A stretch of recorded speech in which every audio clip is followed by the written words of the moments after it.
Welcome everybody. This is a handy thing to know when visiting Edinburgh.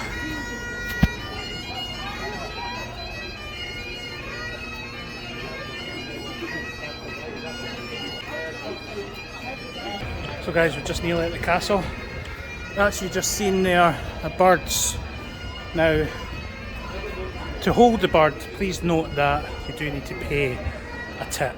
It's like if you go to New York and you see the superheroes. They don't demand, they expect. And if you don't give them a tip, they kinda go mental. So just be aware guys that if you are visiting Edinburgh and you let your kids take pictures of birds, then definitely remember that you need to give them a tip.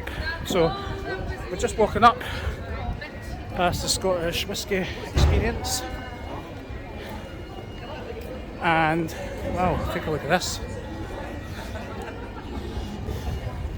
If you're having a photo, I'm very grateful for information. I'm not taking a photo. So you just got it there. So you know what I mean? Even though you put your camera out, they're demanding money off you. You don't need to give them it if you don't want to. It's a public place. You can film, you can take pictures.